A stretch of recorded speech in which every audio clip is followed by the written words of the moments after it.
won that case because they charged everybody in the house with disorderly conduct. How are you going to be disorderly in your own house? Okay. We won the case. In fact, we won both cases because we not only won that particular case, but later that same night when I went to get took the mother over to pick up the 3 children, I was beaten unconscious inside of a police station. So we won that case as well. But here's the deal. It took 5 years before we were allowed to go to court for the civil suit against the city for false arrest. Okay? When we went to court, even though the police arrested 20 adults, 6 of the adults dropped out of the case. They didn't want to sue the District of Columbia. You know why? Because they were working for them. Damn. They were agent provocateurs, and they couldn't sue their employer. 6 out of 20. Damn. Okay. Yeah. So I understand the game. I mean, I'm not new at this game. I've been doing this for years. All right. So I'm saying that to say this. Okay. I understand how the United States manipulate organizations, and because you got a lot of people who just want to be rich.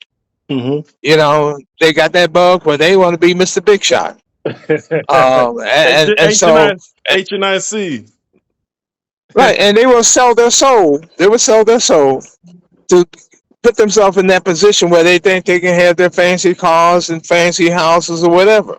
The bottom line is that I've never allowed myself to even come close to thinking that direction. In fact, when the FBI put a contract to have me killed in 1971, I first went to Cuba. And when I came back, I got recruited by United Farm Workers Union and moved down to Florida to organize migrant farm workers in Florida. So I'm familiar with your state, okay? I organized migrant farm workers in Florida for 3 years with United Farm Workers Union, in which they paid me $5 a week spending money, $10 a week for food, and a place to stay. They paid my rent and utilities, and I got $15 a week to live on. All right, and I'm not complaining, because I learned how to live on $15 a week, okay? Because I thought it was more valuable that I was able to help our brothers and sisters, because many of the members of the migrant community in Florida at that time were former sharecroppers coming out of Georgia, Alabama, Mississippi, you know, that they were pushed off their farms because of the mechanization. You know, people now had fancy tractors, so they didn't need that many people standing behind a plow being pulled by a mule. And so they ended up being in the migratory community. And so I was working with our community and helping them help themselves. So, you know, this struggle for me is not something new. This is something I've been a part of since the 50s. All right. And I have been very, very fortunate that my wife supports me 100%. Now, when you ask, does my wife see politics exactly the same way I do? No. But she knows me well enough to know that I'm doing something I truly believe in. And for that reason, she supports it. Okay? And she herself is a woman of great principle. All right? And so she has enabled me to do my work. You know, I would not have been able to do the kind of traveling I've done in my lifetime and been the places I've been in my lifetime without the support that I've gotten from my wife. Okay? And so I feel that my position has always been, if you do what is right, you'd be surprised at what doors open up for you. And I think that the reason why I ended up meeting my wife was because I was doing what was right. You know, and she has been a blessing. There's no question about that. You know, because, you know, I did my political movement all my life, I don't even get very much Social Security. But that's fine. You know, My wife is still ready to support me. Okay. And what I found was that by me doing the right thing, I've been in incredible places at incredible times. When I was in 1975, I left Florida to come back up to the DC area where I was from because I was recruited by the movements out of Southern Africa fighting against apartheid. They wanted to do an educational campaign around the United States to help people in the United States understand what was really happening in Southern Africa, to put pressure on the U.S. government to in fact, stop supporting the apartheid regime of South Africa. So, like one of the people I worked with was a brother by the name of Theo Ben Guerrero. Ben was the chief representative for SWAPO at the UN. Okay. And multiple times he and I did speaking engagements on college campuses. One of the things I would do was set up speaking engagements on college campuses or at churches or whatever. And I would talk about U.S. foreign policy dealing with Southern Africa. And I would let him talk about the struggle SWAPO had against the apartheid regime of South Africa. And it was surprising to me that in 1975, most college students, even the political science students, didn't even know what the word apartheid meant, you know, which was mind blowing to me. But that was the way the system was set up. The system was set up to, in fact, make sure people didn't know what was going on. And by them not knowing what was going on, it allowed U.S. businesses to take full advantage of the exploitation of the brothers and sisters in the continent of the southern part of Africa. So, you know, what was interesting was that when Namibia got its independence, Ben became the foreign minister for Namibia. So he goes back to Windhoek. He leaves New York from working at the UN to go back to Namibia. So I lose track of him for about 8 or 9 years. So I said, well, let me call and find out how Ben is doing. So I called the embassy in DC and I asked the woman at the embassy, I said, I would like to have the phone number to your foreign minister's office in Windhoek. And the woman said, he's not in Windhoek. I said, he's not. Where is he? She said, he's in New York. I'm like, what's he doing in New York? She said, well, last year, the General Assembly of the UN voted him in as president of the General Assembly. So he's not only our foreign minister, he's also president of the General Assembly of the UN. And I thanked her, hung the phone up, went on the internet, got the phone number to the president's office of the General Assembly, and called the office. Secretary answered the phone. Office of the President. I said, yes, my name is Paul Pumphrey. I'd like to have a meeting with the President. Here's my phone number. Can you call me back and let me know when I can meet with the President? Of course, she didn't know who I was, and she said, well, excuse me, sir, but the President has a very tight schedule this week. At the end of the week, he's going on international travel for 2 weeks. It's stopped where he can meet with you. By the way, what country do you represent? Or who the hell are you calling here to ask to speak with the President? Was short term or what she was asking me, right? And so she says, what country you represent? I said, I don't represent a country, and my name of my organization, I gave it to her. And of course, I knew she didn't ever hear of it. And I repeated myself. I said, I'd like to know when I can meet with the president. Here's my name. Here's my phone number. And I spelled my name out for her, and we hung up. That was on a Monday. Tuesday morning, she called me back. Hello, Mr. Pumphrey. I said, yes. She said, this is the office of the president. The president said he can meet with you tomorrow at 11:30. Now I'm figuring I'm gonna mess with this woman a little bit. I said, well, I have a very tight schedule. I'm not sure if I can be there by 11:30 tomorrow morning. She said, Mr. Pumphrey, like I told you, the president has a tight schedule. Can you be there tomorrow at 11:30 or not? I said, I'll be there. I'll be there. So I go up to New York, and there was a brother from Algeria who had worked with us when we were raising people's awareness about apartheid. And he had a condo right across the street from the UN. I said, well, let me give him a call because I can't come in town without letting him know I'm in town too. So when I called him, the first thing he says to me is, what you doing coming up here to meet with Ben? I'm like, how in the heck does he know I'm coming to meet with Ben? Little did I know that Ben had hired him to be the chief of staff. Okay. And so he says, Paul, the security of the UN has drastically changed since the 70s when I used to go up there in the 70s. He says, after 911, everything has changed. You got to be escorted around the UN.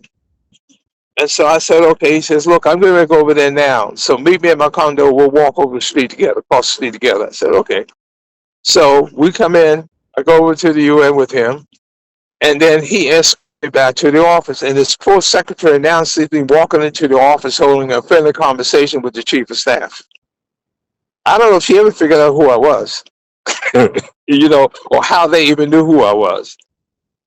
But nonetheless, and so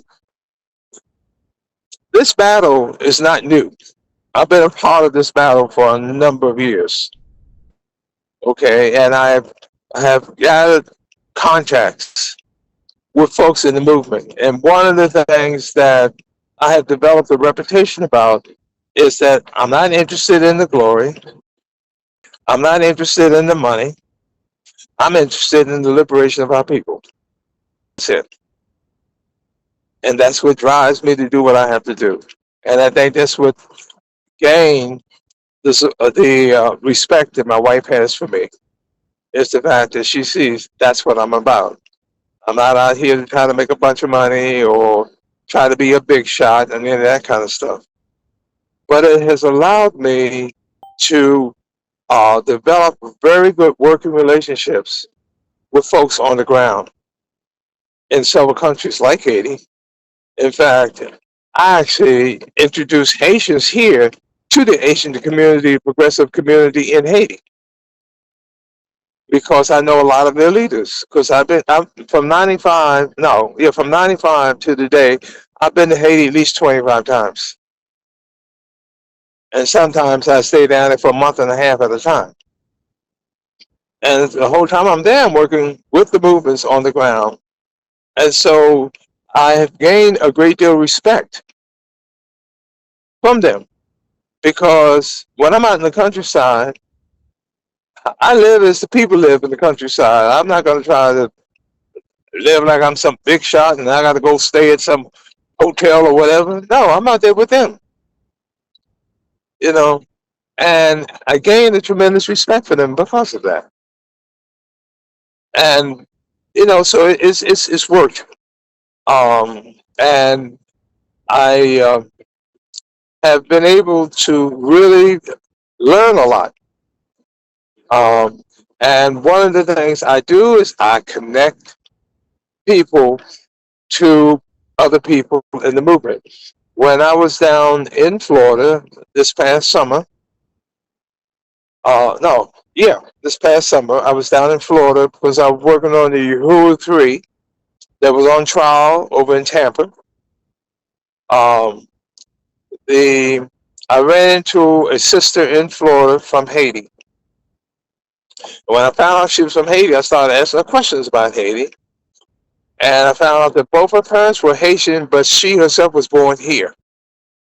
And I started talking to her about her doing educational campaigns around Haiti and helping people in this country better understand what's really happening in Haiti. And she expressed a real interest. So I said to her, then let's meet together while I'm still down here. Let me meet together and let's get this thing going. And she agreed to that. Well, since that time, she has put together an organization. And now that she put together the organization, by introducing to the people on the ground in Haiti, so she had to get the information from me. She could get the information from the horse's mouth in Haiti. And if she had a question, she could call them directly, and they would answer the question for them about what's happening in the struggle on the ground in Haiti. And we have worked very well together. And she's the first person who will tell you that I am as much responsible for the organization she's put together as she is. But I've left her to do most of the work, But the point is that I have seen myself really as a consultant and an advisor to her, and getting her the kind of things that she needs. And as I run into other Haitians, I introduce them to her to help build this organization that she's working on putting together. Now, the point is that she will be, by this fall, in a position, her organization will be in a position to go to colleges and universities, not just in Florida, but all over the United States, and helping people better understand what is really going on in Haiti. And because of the links I gave her to the movements on the ground in Haiti, she can bring people from Haiti. She can talk about U.S. foreign policy since she was born here in the United States and can't be, have Trump try to kick her out. And let the people coming in from Haiti talk specifically about what the governments and the people that are in Haiti are doing. Okay. You know, and so everybody stay in their own lane. I like that. But the bottom line is that if we can build a movement here, raising people's awareness, similar to where they raise people's awareness about what's going on in Palestine. Now imagine if you have as many organizations on college campuses involved around Haiti. And see, the beautiful thing about Haiti is Haiti is a hell of a lot closer than Palestine, Mhm. you know, which means that you can organize student delegations to go to Haiti Mhm. and see for themselves what's going on. And the And thing, once they see for themselves, they'll be energized and the to thing really that organize. the thing Go that ahead, go ahead. Haiti has a strong hand in what's going with the Sahel. The Sahel, as you probably know, is it's also been called Bilad al Sudan or Kush. In ancient times, it's an ancient network of Africans that work together. So they're saying, forget all the borders, let's come together. So there's also, in South Africa, Central Africa, they have the same migration routes or similar groups. They're starting to look to come together as a federation. So like the Bantu, there's the Kush and Sahel. So it's like we're looking at the Sahel is the black belt of North Africa, and then under there you got Zimbabwe, South Africa, Congo that are all related, and they're all looking at Don't can we forget Botswana decentralize now. Botswana, Yeah. which they've already stepped up, which is the Swana community is the majority there. They have a lot of solidarity across Central Africa. Now the issue we really are looking at is the Sudan with the Islamic political party, and they're suing the Arab Emirates. Djibouti, which is part of Greater Somalia ethnic group, they've called out the Arab Emirates for genocide and setting up military bases. And Somaliland, which was actually the same ethnic group, it's just a clan. The USA has started trying to set up military bases. The Arab Emirates are doing the same thing and propelling this genocide across North Africa. And then with the Rwanda issue, and I think there's actually an empire or a network of communities in that area that may be the Sahel example where it's community based and there's a military. I think this is an opportunity for things to get restructured because I know with Rwanda the genocide I think it started with the churches uh, creating ethnic No, it's security actually the genocide in Rwanda started with the United States government Mhm, and their desire to force a government in Rwanda to be willing to go and help them steal minerals out of the mhm, Congo. mhm, That's what that was all about. In mhm, fact, it started under George Herbert Walker Bush. When he was president, mhm, the United States came to realization of the value of coltan for mhm, sophisticated electronic industry, and that was back in the late '80s, early '90s. mhm, Okay, and so what happened was Paul Kagame, his family left Rwanda and moved into Uganda when he was a kid, mhm, and he lived in Rwanda for over 20 years. I mean, mhm, Uganda for over 20 years. And by the time it came to the early '90s, when the United States CIA recruited him to come to Fort Leavenworth, Kansas, they brought him over to Fort Leavenworth, Kansas, while they also organized a group of Rwandans living in Uganda to start going across the border and attacking the government installations inside of Rwanda. This mhm, started in the early '90s. mhm, The guy who was leading that group of Rwandans from Uganda attacking the government installations in Rwanda mysteriously gets assassinated in 1994, the exact same year that the United States brought Paul Kagame from Fort Leavenworth and brought Mhm. him back to Rwanda, to head the Rwandan, what's it, Rwandan, what is that? Was now Mhm. Rwandan Liberation, whatever. I now lost track of the name of the company. But anyway, the forces that were fighting against the government of Rwanda, Patriotic Front, that's what it is, Rwandan Patriotic Front. And so Paul Kagame, right after this guy gets killed, he gets replaced by the CIA as the head of the Rwandan Patriotic Front. Mhm. And that's when the war really escalated because the United States used satellite imagery to let Paul Kagame's people know where the Rwandan army was located so that they would not be surprised by them, and how to, and let them know where they were, where they could surprise the Rwandan army. And that's how he was able to win that war very quickly. Mhm. So anyway, after that happened, because the real deal was the United States wanted to push Mobutu out of the Congo, because they knew Mobutu was so greedy that if Mobutu had any idea how valuable those minerals would be, there was no way the United States was going to be able to secure the buying those minerals at the price they wanted to pay. Mhm. So in 1996, because the Rwanda war ended in 94, Paul Kagame, the same year he comes into Rwanda, becomes the president. Now, think about that.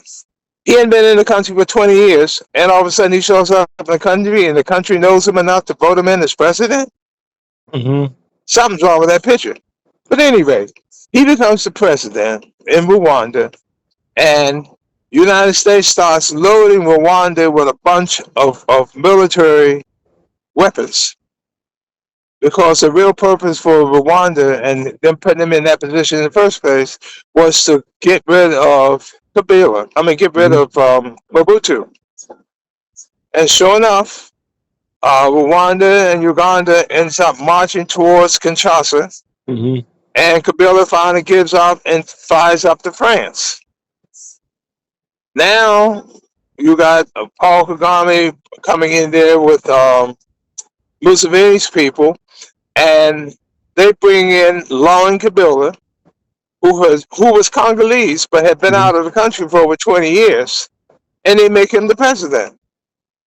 So Mhm. when he gets in, he really doesn't know what the heck is going on because he's been out of the country for so long. And when he figures out that Rwanda and Uganda is stealing more minerals out of the Congo and selling it on the international market than the Congo is selling on the international market, he then tells Uganda and Rwandan troops they got to go home.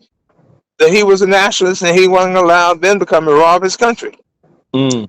That was in 1998 when the United States started their second war in the Congo to Wow. get rid of the very person they brought into power the year before. Ha. Okay, Yeah. It's crazy. It's and so, crazy. and so, now let me go a little further on this. When I said I went to Haiti in 1995, Mhm. right? They had U.S. troops down there, Canadian troops down there, French troops down there. They kept stopping our vehicles as we were moving around Port-au-Prince. So members of the delegation said, "We want to meet with the U.S. ambassador." I'm like, "Oh crap!" So we set up the meeting, and we go into the U.S. embassy, and they put us in a conference room with a long table, and the delegates sits on both sides of the table. I sat at the far end of the table, and then the ambassador came in. He sits at the near end of the table. So we're looking at each other, straight ahead of each other, but there's a long table in between us. All right. I'm listening to the questions that the delegates is asking the ambassador, and I'm listening to his answers, and it became clear to me this guy was CIA. So I put my hand up. He calls on me, and I said to him, "Mr. Ambassador, could you please tell me, what is your history in the State Department?" He looked at me, he smiled, then he said, "Well, I was in the Congo Brazzaville," and he gave me the year. Man. Okay. Well, that was the year that the Congo Brazzaville had a coup. Then he said, "I went to Liberia." He gave me the year. That was the same year they had a coup. Then he went to South Africa right before Nelson Mandela took control as president of South Africa, and he had the white regime of South Africa spend every penny in the national budget so that when Mandela got in office, he wouldn't even have enough money to pay the police or the military, which would have meant a bloodbath. Now Mandela's put in a position where he has to now negotiate with the international banks to get money to make payroll. Okay, and the international banks put all kinds of restrictions on Mandela about what he could and couldn't do if he wanted the money. Okay, he leaves South Africa, he goes to Nigeria, and I bet you never guess what happened in Nigeria. A military coup. That's when Abacha, right? That's when Abacha took over, right? I mean, he was killed. Then he leaves Nigeria, he comes to Haiti in 94, right before the United States brought RSC back from the coup that took place in 91. Okay? So that's just why I met this guy in 95, and I peeped this card in 95. So I'm back in Haiti in 98, and I asked one of my Haitian friends, what is this guy up to nowadays? Oh, he's not here anymore. He's not. Where is he? He's in the Congo. What's going on in the Congo in 1998? Another attempted military coup. Man. Okay? You know what I'm saying? Now, I'm going to give you the guy's name because you can Google his name and it will verify everything I just told you. They won't tell you about the coups, but they'll tell you what year he was in each of these countries, and you can look up the history of those countries and find out that there were coups going on then. His name was William Swing, like a swing on a tree. Okay? And the fact that I peeped his card out in 1995. So since they weren't able to overthrow the government in 1998, because the president of the Congo got in touch with Zimbabwe, Namibia, and Angola. Zimbabwe brought its air force, Namibia brought its troops, and Angola brought their troops. They were able to defeat Uganda and Rwanda in the Congo. Okay? So he stays on. So William Swing stays as ambassador in the Congo, and he retires from the State Department on January 1st. On January 20th, 2001. Okay? And Lon Kabila was killed on January 16th. So 4 days after he killed Lon Kabila in the Congo, he retires from the State Department. So silly me, I'm thinking to myself, at least this guy is no longer in the Congo. I was wrong. I go to the Congo in 2006 to be an international observer to the elections in 2006 in the Congo. And guess who's in charge of the UN supervision of that election? Dummy William Same Swing. guy, William Swing. So when you can point out those, I to believe that the United States is behind the criminal acts against Africa. This is why Gen X is saying, on top of Gen X is saying that just draw out the political parties, because a lot of this stuff is just puppeteering, and like you do with the rural workers, the rural system is the best that works, and we just need security, and we need the rural systems to agree. But that's why they called it the Haitian Empire. They didn't have political parties. They had that system from Africa. And we're hoping with the Sahel and the Mali Empire launching this thing, Ethiopia and Addis Ababa will get on board eventually. But we need Sudan. We need some of Nigeria to get on board with those giant communities. And I'm hoping that there's a culture in the East African Federation called Chwezi, Chwezi. It's a rural priesthood, and it included Rwanda as a kingdom at one time. But once the democracy came in and people saw that they could be a president, a politician, and people started getting bought off, the whole kingdom of Rwanda turned into a bloodbath, and then they started exporting it to surrounding countries. But everybody's related. Well, like I said again, the Paul Kagame was brought into the CIA in the late 80s. So the United States clearly was involved in what was getting ready to happen in Rwanda from the late 80s. That's the DRC, Tanzania, Uganda, Rwanda. These are places that have been related for hundreds of years, if not thousands. But now the Sahel is putting pressure on them. I hope where these guys, their East African Federation project has been 50 years on paper, but they're killing each other. We're hoping, we can get past the politics and restructure everything properly because the Sahel knows what they're doing. Sudan is trying, Chad is trying, but a lot of you get closer to the Arabian Peninsula, the genocide starts to amplify. We're trying to stop it in Nigeria and Burkina Faso and Mali, but it's becoming clear that these guys are doing race war in North Africa. And nobody's been calling it out, but it's people are waking up, and people in South Africa are starting to wake up, and we'll see. I think the advantage that DC has now that I think of it is the embassies are there, even if we don't have the grassroots support. It means a lot that we have people that could travel and meet ambassadors. I have a group of people there that set up an embassy, but they were talking to lobbyists, and now the lobbyists are trying to sue them. And I told my elders, I'm Gen X, but my elders are 50, 60 years old, and they're saying talk to the Oh, they're lobbyists. young. They You don't, calling somebody young? yeah, my elders. You call them elders? They're young, huh? Oh yeah, well, they trusted, I think, the wrong people, and the wrong people tried to take over their human rights movement. But it's all right. But it's good that we have a presence in DC. I'll say that. But I was telling them based on history, we're not going to get support for any indigenous human rights from lobbyists. But they believe Well, a the lot of thing that stuff. depends on us. That really depends on us, and that Mhm, means the more we educate people in this country mhm, about what the realities are and how, in fact, that reality only serves an interest mhm, of less than 1/10 of 1% of the population of this country, mhm, then you find the richest people in this country pays the least percentage of their income into taxes. mhm, Yet they're the ones that can afford the most to pay taxes.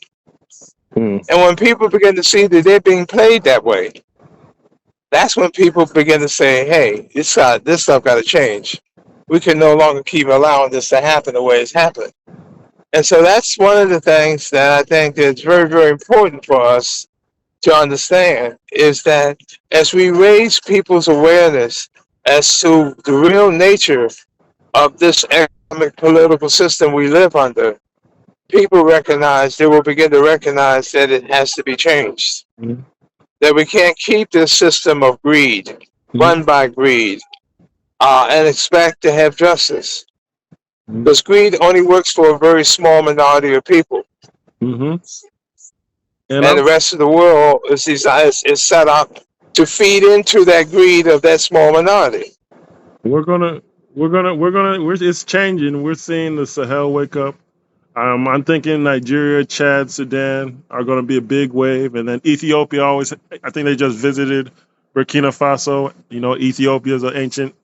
They have their own ancient system of government, so things are moving forward. Botswana's already stepped up. Namibia, which I think is still part of South Africa in Well, some Namibia's new respect. president is taking some very, very strong stands. For Hmm. example, she came back and said, if you're from the United States, you're going to have to apply for a visa to come Hmm. to Namibia. Hmm. She's taking back control over her diamond mines. Hmm. You know, she's doing a number of things inside of Namibia, and I'm looking forward to having an opportunity to come meet her.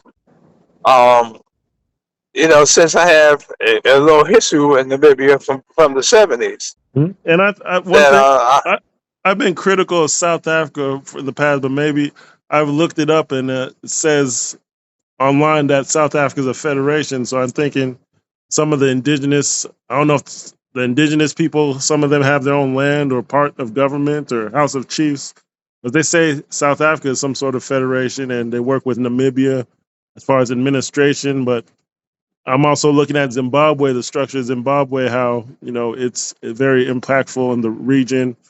It's connected to Botswana, which has already stepped up in a major way. Malawi. There's actually a Zambezi Watercourse Federation. So the sharing the river. but here's the There's a lot yeah. of Go ahead. I'm yeah. sorry. No, I'm just saying Southern Africa. Yeah, They at least on the coast. agree. They play They a want very to join important them. role. Yeah. But you know what? One of the most important roles that needs to be played is the one right here. Mm, Because the biggest threat to African liberation in the world today is the United States. mm, It yeah, is by far the most powerful military might in the world. yeah, And you can see what they're doing right now in the Middle East. Okay? they are. You can see what they did in Iraq. You can see what they did in Afghanistan. You can see, I mean, they've been destroying countries around the world. Mm-hmm, This military machine here. And so if we can mobilize people in this country mm-hmm, to force this government to stop doing its reactionary yeah, activities against African people, you wouldn't believe how much of a relief it would be to those countries as they begin to develop. mm-hmm, And that's the bottom line. I yeah. mean, Israel can't do what it's doing in Palestine if it wasn't for the United States. Well, it's the Sahel was one of the regions people a lot of us have been talking about for a long time, maybe the past decade, and they finally made some moves. The region, Yeah, but the again, region, it no, comes back to here. It yeah, comes back to here. so that gets me to what I'm talking about. The regions in the USA we're talking about, and it's starting to gain traction. It's gained traction over the past 7 years, I'll say. The Gullah Geechee corridor. I live here. We have a couple cities that are starting to show interest, especially with what's going on in Africa. The corridor, Southeast USA. We have some support as far as mass mobilization. I think, and then there's 6 tri-states up in the Great Lakes region. You know, we have the brother in Detroit that's doing a major job. Um, I think he has. There's 6 tri-states across. You know, North What's the brother in Detroit's name? Dennis Boatwright the second. Ask him if he knows me. No, no, no. We were on a call just a couple days ago. We were all on a Yeah, call. I Yeah, mean, I'm yeah. saying, He's doing a yeah, he knows me quite well. He yeah. knows me well. He's In fact, he stayed at my place a few times. yeah. The thing because the thing we've had is that there's organizations and different agendas going on, but he's been really focused on the Sahel, which the Sahel really bifurcates Black Yeah, Africa. I know. Yeah, it really helps mobilizing Black I Africa. met Dennis. Believe it or not, I met Dennis down in Florida this past summer. Oh wow. But since that time, Dennis has come down to D.C. and stayed in my community at Mhm. least 2 or 3 times.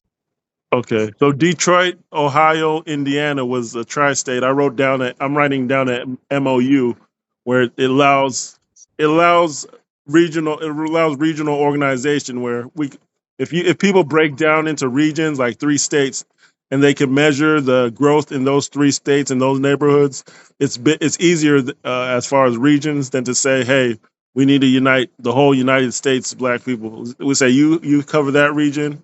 You know, I have a region that's recognized by the U.S. government, and we do state and city organization activities all the time. We start to have regional echo chambers, and that's what's going on in Africa right now. But we could do the same thing in the USA, and I commend Brother Dennis for doing that. But it's been other people I reached out to in that region that they haven't been. You could explain everything. Oh, Africa's uniting. This.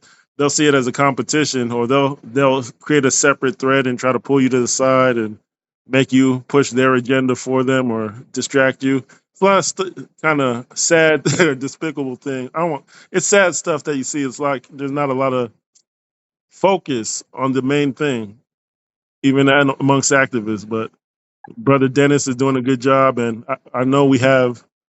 I'm from the eastern side of Nigerian Federation. We're always protesting, but we're looking at what he's doing, and we're looking at joining because we're connected to the Sahel too. We're always protesting and saying, "Oh, this," it's now the Sahel. The truth about the Sahel and the Arab Emirates and what's going on internationally is coming to the forefront. So I'm pressuring my people from overseas and immigrants to start coming out and supporting and being that echo chamber. But we're doing it regionally, and it's going down in the USA. So, and as a matter of fact, when I'm from Igbo land, we have like recognition. I think across 6 states: Maryland, Virginia, North Carolina, South Carolina, Georgia, and Florida. Like we have the whole Eastern Seaboard as far as the state recognizes us. So if we're saying, "Hey, we're all family," this is what's going on in Sudan and Rwanda. We'll put out that message together. So that's what this call was about. But I've been saying that for years, but it's just finally now breaking through with what's going on in Africa. People are starting to get motivated, but it's less competition, but there's still competition instead of collaboration to say one thing. But USA, we're mobilizing. That's what this call was about. Just checking on the DMV area because you're probably the only one that's consistently speaks to me, and I'm in Florida, Jacksonville, Gullah Geechee territory. Mm-hmm. So I haven't. Yeah, I'm familiar with Jacksonville. You're probably the only one. Duval County. Yeah, right next to Igbo Landing. We're having an event next month to commemorate the ancestry of the area and that connects to the Sahel. Well, let me give you something also I'm working with up here in the DC area. There was a piece of land in Maryland, right outside of DC, that used to be a tobacco plantation during the time of slavery. Mhm. And this piece of land was a swamp area. And so the plantation owners used to take when slaves died, they would take them and bury them in the swamp. Okay, well, about 8 years ago, the county government sold the land to a developer. And the developer was going to build a storage company on top of it. And so the black community from that area began to organize and challenge them on digging up these graves. Mm. And I got pulled into that struggle, in which I'm on their board. Mm. Is this Maryland? Maryland? This is in Maryland, right? Okay. Which part? And so I'm asking me. it's in Bethesda, Maryland, right outside of Washington, D.C. Okay. Just north of Georgetown, Washington. Okay. Okay. And so they had a set of lawyers, but it was a group of white lawyers who were doing the case on pro bono. And we kept asking them to do a TRO, which is a temporary restraining order to stop them from digging off the land. And these lawyers decided they didn't want to do that. So finally, the organizers that had started the movement before I got involved, they just started looking for another set of lawyers. So they found another set of lawyers in Washington, D.C. that agreed to do the case pro bono. So they go to do the pro bono case, but they also refused to do a TRO. Well, we kept pressure on them, and they brought me into being on their board. So what I did was I suggested to them that the guy who handled my civil case back in the 1970 when I was in the Panthers, that the guy had gone from being a lawyer to being a judge, and from being a judge, he now is retired from being a judge. He does arbitration cases. I said, well, let me talk to him and see maybe if he can get a law firm to handle the case. And this guy started working with us and came in with both feet. Now, this guy is like 85 years old right now, right? Mm-hmm. So he started holding this new law firm feet to the fire, which pissed off the new law firm because they didn't like to be shown up on what they were claiming what couldn't be done, and he explained how it could be done. Mm-hmm. But all that to say this, we ended up finding out recently that the developers were forced to admit the fact that they had dug up some bones.